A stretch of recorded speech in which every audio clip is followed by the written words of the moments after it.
What is up, guys? It is AJ from MMA Experts, and this is the full card results breakdown, recap, post fight show, whatever you want to call it. We're here to talk about Dana White's Contender Series Week 2 of 2020. Awesome card from start to finish. I had a great time watching it. Some awesome stories, some good fights, just some awesome signings. Everybody was signed. I'm going to tell you guys right off the bat, everybody got signed. Let's start from the bottom of the card. I'll give you guys the results and a little bit about the fight. So, first fight of the night was Impa Kasange versus Anthony Adams. First round was close, and then Kasange got himself a lead, wins the second round, and absolutely dominated round 3. Gets himself a UFC contract, and he's also going to be fighting in 11 days on the UFC card between Pedro Munoz and Frankie Edgar.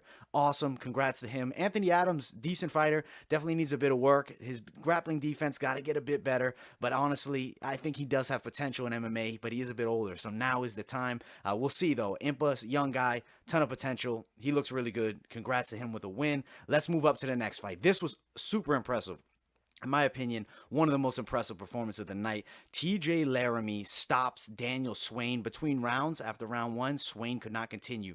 Laramie put a beating on him from the top. Swain threw some really nice submission attempts up, but Laramie is a beast of a defensive grappler. His jiu-jitsu defense, very high level. He got out of the submissions. I was super impressed by TJ Laramie. I'm super excited to see what he has next. Ton of potential in this kid, and he's only, I believe, 22 years old, so he's super young. Ton of potential there. Now, moving up, Corey McKenna defeats Vanessa Demopoulos, and she won very well. I mean, she looked really good on the feet, more precise than Vanessa. She was better with her boxing skill. She got to fight to the ground, and she was able to defend off Vanessa's submission attempts and land some good ground and pound at moments too.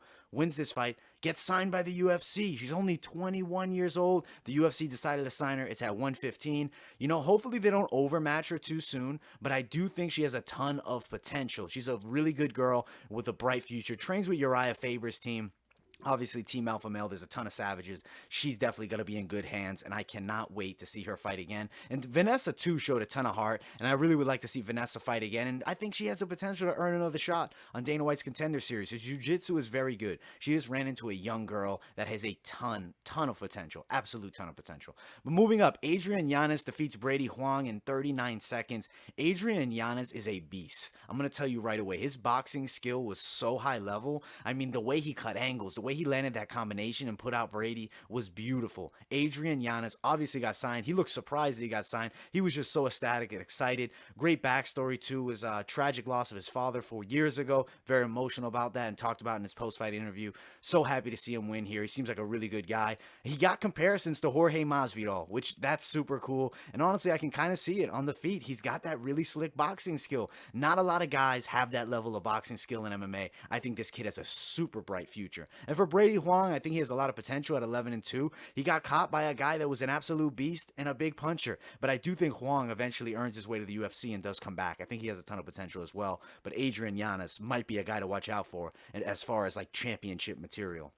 Now, main event of the evening, Dustin Stolfas defeats Justin Fire. He wins it in a, not anticlimactic, I guess, but disappointing way.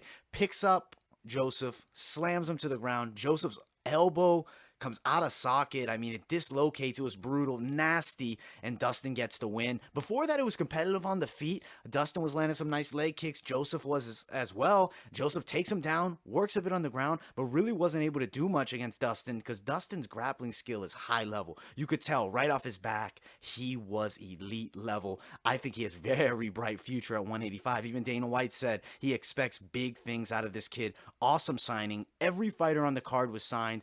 A great show here for Dana White's Contender Series. Really, I cannot wait for next week's card. Sadly, I didn't get prediction videos out for this week's card, but next week I'm getting on top of it. Definitely going to have the predictions for every fight on this next card for the Dana White's Contender Series Week 3. I can't wait for it. You guys definitely should check out Dana White's Contender Series if you aren't watching it. So many great stories. The way they do it, I really like. It's honestly just a great way to get to know these up-and-coming fighters and honestly future world champion material fighters definitely on the card. I can't wait for it. Thank you guys so much for watching. Make sure you like, subscribe, turn on these post notifications. Also, guys, make sure you follow my social media, Instagram and Twitter. I'm trying to get a lot more active on there as well. If you guys give me some follows, we'll build up that platform there, and we'll be posting a ton of stuff. But all right, guys, that's pretty much it. Thank you so much, and I'll see you all in the next one.